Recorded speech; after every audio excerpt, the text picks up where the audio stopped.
नमस्कार, आप देख रहे हैं एनडीटीवी एक्सप्लेनर तह की बात, जहां हम करते हैं मुद्दों की तह तक पड़ताल। मैं हूं सुशील बहुगुणा। खबरों की दुनिया में आज एक तस्वीर सुर्खियों में रही। तस्वीर पंजाब के प्रमुख राजनीतिक दल शिरोमणि अकाली दल के अध्यक्ष और पंजाब के पूर्व उप मुख्यमंत्री सुखबीर बादल और उनके कई साथियों की, जिसमें वो अमृतसर के श्री हरमंदिर साहिब यानी स्वर्ण मंदिर के प्रवेश द्वार पर हाथ में एक बर्छा लिए एक सेवादार की तरह बैठे थे। गले में उनके एक तख्ती लगी जिसमें उन्होंने अपनी गलतियों के लिए माफी मांगी है। सवाल ये कि उनकी गलती क्या थी जिसके लिए उन्हें यह सजा दी गई और यह सजा किसने दी। तो आपको बता दें कि सजा का ऐलान किया है सिखों की सबसे बड़ी धार्मिक संस्था अकाल तख्त ने। अकाल तख्त ने सुखबीर बादल और शिरोमणि अकाली दल के उनके कई साथियों को 2007 से 2017 के बीच पंजाब में अकाली दल सरकार के दौरान की गई कई गलतियों के लिए दोषी ठहराया है और तनखैया घोषित किया है। तनखैया यानी धार्मिक दुराचार का दोषी। बादल और उनके साथियों पर आरोप है कि उन्होंने 2015 में गुरु ग्रंथ साहिब की बेअदबी के एक मामले में डेरा सच्चा सौदा के प्रमुख गुरमीत राम रहीम को माफी देकर अकाल तख्त की पवित्रता को भंग किया।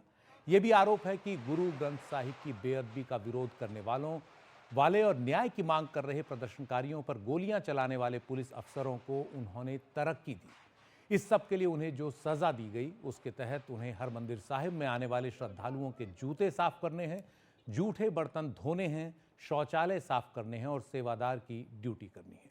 इसके अलावा उन्हें तय समय तक कीर्तन भी सुनना होगा।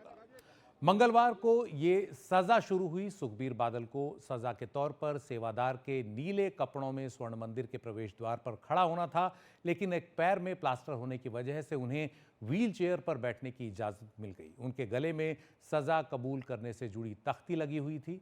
अकाल तख्त ने 3 महीने पहले उन्हें दोषी घोषित किया था और सोमवार को इस सजा का ऐलान किया। इस सजा के तहत उन्हें 2 दिन श्री केशगढ़ साहिब, 2 दिन श्री दमदमा साहिब तलवंडी साबो, 2 दिन श्री मुक्तसर साहिब और 2 दिन श्री फतेहगढ़ साहिब में भी सेवादारों का चोला पहनकर सेवा करनी होगी।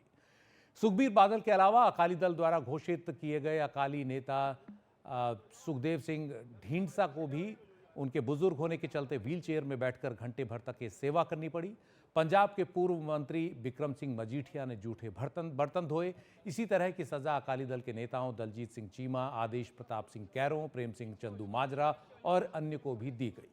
अकाल तख्त ने इसी के साथ एक और फैसला भी किया, जिसके तहत पंजाब के पूर्व मुख्यमंत्री दिवंगत प्रकाश सिंह बादल को दिए गए पंथ रत्न फक्र कौम सम्मान को भी वापस ले लिया गया। प्रकाश सिंह बादल सुखबीर बादल के पिता हैं। ये सजाएं देखने में बड़ी भले ना हो, लेकिन उनका सांकेतिक महत्व बहुत बड़ा है, जो इन तस्वीरों को ऐतिहासिक बनाता है। ये तस्वीरें दिखा रही हैं कि एक दौर में पंजाब के सबसे ताकतवर व्यक्तियों में से एक रहे सुखबीर बादल की हैसियत अकाल तख्त के सामने क्या है।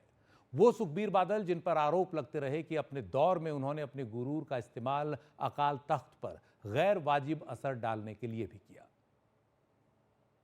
क्या कहना चाहेंगे? आज आप सेवा करने के लिए आ रहे हो, जो सिंह साहब ने लगाई? तो सेवा जो हुक्म हुआ है उनका, वो तो मेरे लिए हुक्म है, परमात्मा का हुक्म ही है जो काल तक से हुआ है। तो आज क्या सेवा कर रहे हैं आप?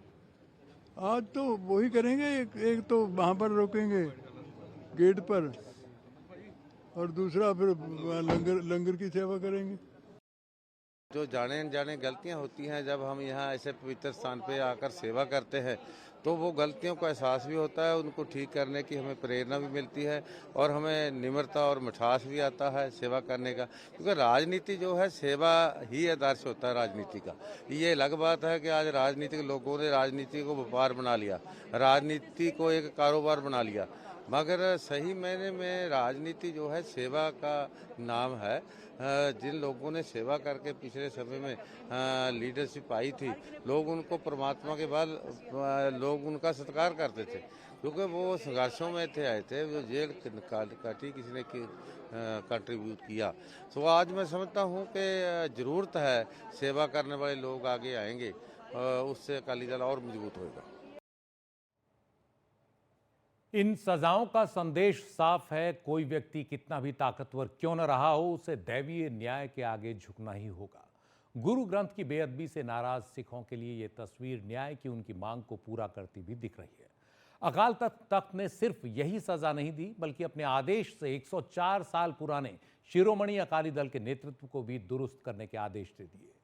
इसके लिए अकाल तख्त ने 6 सदस्यों की एक समिति बनाई है जो अकाली दल के नए अध्यक्ष और अन्य पदाधिकारियों के चुनाव करवाएगी, पार्टी के लिए नए सिरे से सदस्यता अभियान चलाएगी। अकाल तख्त ने अकाली दल के बागी तेवर रखने वाले नेताओं से भी कहा है कि वो अपने मतभेदों को भुलाकर पार्टी को मजबूत करने के लिए एकजुट हो जाएं। अकाल तख्त के ये आदेश तब आए हैं जब पंजाब की सियासत में अकाली दल अपने सबसे बुरे दौर से गुजर रहा है। सिखों की सबसे बड़ी संस्था होने के नाते अकाल तख्त के आदेशों की अवहेलना करना किसी भी अकाली नेता के लिए मुश्किल है। अकाल तख्त ये भी कह चुका है कि शिरोमणि अकाली दल का मौजूदा नेतृत्व अपनी वैधता खो चुका है। इससे अकाली दल में सुखबीर बादल की हैसियत बिखर सकती है, घट सकती है। खास बात यह है कि अकाली दल नेतृत्व को नए सिरे से गठित करने के लिए जो कमेटी उसने बनाई है उसका कोई भी सदस्य कभी भी सुखबीर बादल के प्रभाव में नहीं रहा और इसीलिए सजाएं भी बिल्कुल उससे दूर रहकर, उससे अछूता रहकर दी गई हैं। अकाल तख्त ने 2 दिसंबर के अपने आदेश में अकाल तख्त के ही पूर्व जत्थेदार यानी गुरबचन सिंह के खिलाफ भी फैसला सुनाया। गुरमीत राम रहीम को माफी के मामले में उन्हें भी दोषी पाया गया और उन्हें मिलने वाली सभी सुविधाएं वापस लेने के आदेश दिए गए। इस फैसले का सबसे खास पहलू जो खुलकर सामने आया है वो ये कि शिरोमणि अकाली दल अकाल तख्त और पूरे सिख पंथ के प्रति कितना जवाबदेह है। अकाल तख्त की ताकत को अकाली दल नजरअंदाज करने की गलती नहीं कर सकता। देखिए, ये तो हमारे बड़े भाग हैं कि हम सेवा कर रहे हैं। सबसे ज़्यादा हमें सुकून है कि जो आवाज़ हम लेकर चले थे, जो सुधार करने के लिए हम चले थे, जो फरियाद लेकर हम श्री अकाल तख्त साहब पर आए थे, उस आवाज़ ने बहुत बड़ा इतिहास आज सिरज दिया। वो इतिहास जो गुरु हरगोबिंद साहब जी के समय था, वो इतिहास आज दुनिया में उजागर हुआ है। सब दुनिया के लोगों को पता चल गया कि श्री अकाल तख्त साहब की महानता क्या है, इसके सिद्धांत क्या हैं, इसकी कार्रवाई कैसे होती है, कैसे पंच सिंह साहबान इकट्ठे बैठकर फैसला सिख कौम को सुनाते हैं और जो दोषी हो उसको सजा देते हैं, तनख्वाह लाते हैं, और जो बीच में थोड़ा सा अपना मानते हैं कि हमें भी सेवा दी और हमें सेवा लगाई है, हमें कोई दोषी नहीं बनाया गया। सवाल यह है कि बेअदबी यानी सैक्रिलेज सिखों के बीच इतना संवेदनशील मुद्दा क्यों रहा है। सिख परंपरा में श्री गुरु ग्रंथ साहिब को न सिर्फ सबसे पवित्र ग्रंथ माना जाता है बल्कि सिखों का जीवित गुरु भी माना जाता है। 1539 में गुरु नानक देव जी के समय से सभी सिख गुरु अपने जीवन काल में अपने उत्तराधिकारियों को चुनते गए जो अगले गुरु माने गए। लेकिन 1708 में दशम सिख गुरु गोबिंद सिंह ने आदि ग्रंथ साहिब को अगला स्थायी गुरु घोषित कर दिया। आदि ग्रंथ साहिब में सिख गुरुओं और अलग अलग धर्म और जातियों के 30 अन्य साधु संतों के भजन शामिल हैं। तब से सिख धर्म में श्री गुरु ग्रंथ साहिब को ही आखिरी गुरु माना जाता है और उसके स्वरूप यानी उसकी हर प्रति को बहुत ही पवित्रता से रखा जाता है। उसके प्रति जरा भी बेअदबी को जीवित गुरु पर हमला माना जाता है। ऐसे कई मामले सामने आए हैं जब श्री गुरु ग्रंथ साहिब की बेअदबी की खबर पर सिख समुदाय का रोष खुलकर दिखा। इसी साल 4 मई 2024 की इस घटना को लीजिए। 19 साल के एक युवक बख्शीश सिंह को पंजाब के फिरोजपुर में एक भीड़ ने कथित तौर पर पीट कर मार दिया। आरोप था कि उसने बंडाला गांव में गुरुद्वारा बाबा बीरी सिंह में गुरु ग्रंथ साहिब की बेअदबी की। सीसीटीवी तस्वीरों में बख्शीश सिंह दोपहर में गुरुद्वारा में घुसता हुआ देखा गया। इसके बाद पालकी साहिब पर पैर रखने के बाद उसने श्री गुरु ग्रंथ साहिब के कुछ अंगों यानी पवित्र पन्नों को फाड़ दिया। जब वो बाहर निकला तो उसके हाथ में फटे हुए पवित्र पन्ने देखे गए, लेकिन वो भाग नहीं पाया। बाहर मौजूद भीड़ ने उसे पकड़ लिया और आरोप है कि भीड़ की पिटाई में उसकी जान चली गई। पुलिस ने बाद में बख्शीश सिंह की हत्या के मामले में जर्नैल सिंह नाम के एक व्यक्ति को गिरफ्तार किया। हालांकि स्थानीय ग्रामीणों का कहना है कि बख्शीश सिंह को जब उन्होंने पुलिस को सौंपा तो वो जीवित था। लेकिन इस मामले से साफ दिखता है कि श्री गुरु ग्रंथ साहिब की बेअदबी को सिख समुदाय कितनी गंभीरता से लेता है। इस मामले में सिख समुदाय में इसलिए भी हमेशा काफ़ी नाराज़गी रही कि बेअदबी के अधिकतर मामलों में पुलिस का रवैया काफ़ी ढीला ढाला रहा और न्याय नहीं किया गया, न्याय होता हुआ नहीं दिखा। ऐसे 3 बड़े मामलों को ही लीजिए जो काफ़ी सुर्खियों में रहे हैं। जैसे 1978 में सिखों और निरंकारियों के बीच हुई बड़ी झड़प। मामला यह है कि 13 अप्रैल 1978 को अखंड कीर्तनी जत्था और दमदमी टकसाल के कार्यकर्ता अमृतसर में एक निरंकारी सम्मेलन में पहुंच गए, जिससे वहां खूनी झड़प हो गई और 17 लोग मारे गए, जिनमें अधिकतर सिख थे। ये सिखों और निरंकारियों के बीच लंबे समय से चले आ रहे तनाव और छिटपुट संघर्षों का चरम पर पहुंचना था। इस खूनी झड़प के बाद अकाल तख्त ने हुक्मनामा जारी कर सिखों को निरंकारी सिखों के साथ संबंध तोड़ने का फरमान जारी किया। इस मामले में भी सिख समुदाय को मलाल रहा कि उन्हें उचित न्याय नहीं मिला। 1986 में भी श्री गुरु ग्रंथ साहिब की बेअदबी का एक मामला सामने आया। तब बेअदबी का विरोध कर रहे 4 युवा सिख नकोदर पुलिस की कार्रवाई में मारे गए। उन 4 युवाओं की मौत पर न्याय की मांग को लेकर पिछले ही साल शिरोमणि गुरुद्वारा प्रबंधक कमेटी ने एक प्रस्ताव पास किया था। इसमें मौतों की आलोचना की गई और सख्त विरोध दर्ज कराया गया। न्याय की मांग हुई। 2015 का भी एक मामला सिख समुदाय के बीच रोष की एक बड़ी वजह रहा है। 12 अक्टूबर 2015 को पंजाब के फरीदकोट जिले के बरगारी गांव के एक गुरुद्वारे में श्री गुरु ग्रंथ साहिब के 110 अंग यानी पवित्र पन्ने गुरुद्वारे के आगे जमीन पर पड़े हुए मिले। इस मामले में आरोप डेरा सच्चा सौदा के अनुयायियों और प्रमुख राम रहीम पर लगे। इसका विरोध हिंसा में बदल गया और सिख समुदाय के 2 युवा पुलिस फायरिंग में मारे गए। 2017 के विधानसभा चुनाव में अकाली दल को यह मामला काफी भारी पड़ा और वो चुनाव हार गया, सत्ता से बाहर हो गया।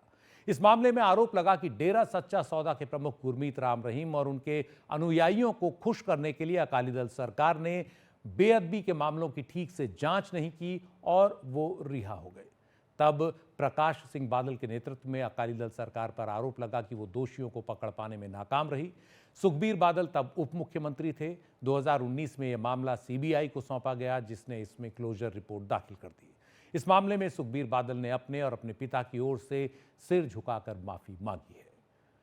बरगारी बेअदबी मामले में पंजाब की भगवंत मान सरकार ने जांच आगे बढ़ाई है, जिसमें डेरा प्रमुख राम रहीम और उनके 3 अनुयायी आरोपों के घेरे में हैं। और अब वक्त है एक ब्रेक का। ब्रेक के बाद देखेंगे कि अकाल तख्त क्या है, उसकी ताकत इतनी क्यों है और इससे पहले किन किन हस्तियों को अकाल तख्त ने तनखैया घोषित किया, यहां तक कि सिख साम्राज्य की स्थापना करने वाले महाराजा रणजीत सिंह भी तनखैया बने।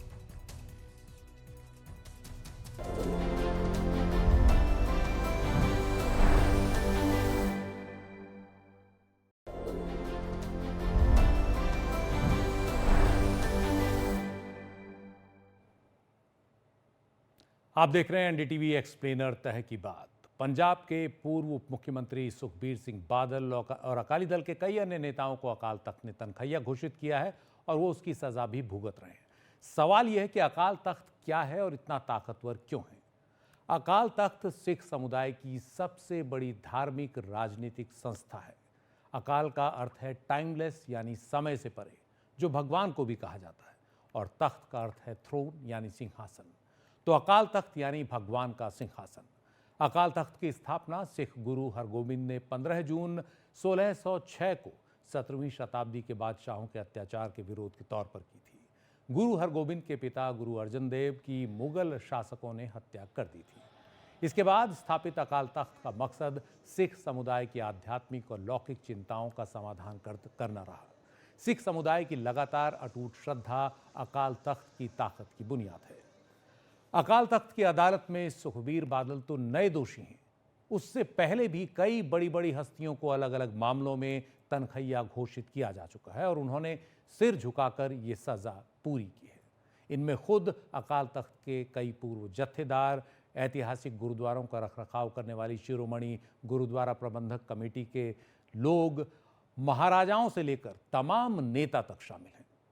आप हैरान होंगे जानकर कि 1801 में सिख साम्राज्य की स्थापना करने वाले महाराजा रणजीत सिंह को भी अकाल तख्त ने 1802 में तनखैया घोषित किया था, जब उन्होंने एक मुस्लिम नर्तकी से शादी की थी। देश की आज़ादी से पहले और भी कई सिख हस्तियों को तनखैया घोषित किया गया। आज़ादी के बाद 1961 में अकाली नेता मास्टर तारा सिंह और संत फतेह सिंह तनखैया घोषित किए गए। उन्हें अकाल तख्त ने सिख धर्म के प्रण तोड़ने का दोषी पाया। 1993 में सिख विद्वान प्यार सिंह और 1994 में सिख विद्वान पशौरा सिंह को अपनी रिसर्च के काम में गुरु ग्रंथ साहिब की प्रामाणिकता पर सवाल करने के लिए तनखैया घोषित किया गया। 1984 के ऑपरेशन ब्लू स्टार में भूमिका के लिए तत्कालीन राष्ट्रपति ज्ञानी जैल सिंह और तत्कालीन केंद्रीय गृह मंत्री बूटा सिंह को तनखैया घोषित किया गया था। 1986 में अकाल तख्त ने पंजाब के मुख्यमंत्री और अकाली नेता सुरजीत सिंह बरनाला को तनखैया घोषित किया। उन्हें ऑपरेशन ब्लैक थंडर के दौरान स्वर्ण मंदिर में सुरक्षा बलों को भेजकर सिख समुदाय की भावना को आहत करने का दोषी पाया गया। पंजाब के पूर्व मुख्यमंत्री अमरिंदर सिंह को भी अकाल तख्त ने तनखैया घोषित किया। उन पर आरोप था कि बरगाड़ी मामले के दोषियों को सजा देने का वादा कर उन्होंने आंदोलन खत्म करा दिया, लेकिन दोषियों को सजा नहीं दिलाई। ये तो बस कुछ उदाहरण भर है। तनखैया घोषित की गई सिख हस्तियों की लिस्ट बहुत लंबी है। छोटे से लेकर बड़े तक कई सिख ऐसे हैं जिन्हें तनखैया घोषित किया गया सिखों की धार्मिक भावनाओं को ठेस पहुंचाने के लिए, श्री गुरु ग्रंथ साहिब की बेअदबी से जुड़े मामलों के लिए। कुल मिलाकर तनखैया घोषित करने का मकसद अपनी गलतियों का पश्चाताप करना है, विनम्रता से अपनी गलती स्वीकार करना है। तनख्वाह यानी सजा खत्म होने पर तनखैया को एक अरदास के बाद माफ कर दिया जाता है। अगर कोई सजा काटने को तैयार नहीं होता हो तो उसे सिख धर्म से बाहर किया जा सकता है। एनडीटीवी एक्सप्लेनर में आज बस इतना ही। नए मुद्दों की तह तक जाने, उनकी बात करने के लिए हम फिर हाजिर होंगे। नमस्कार।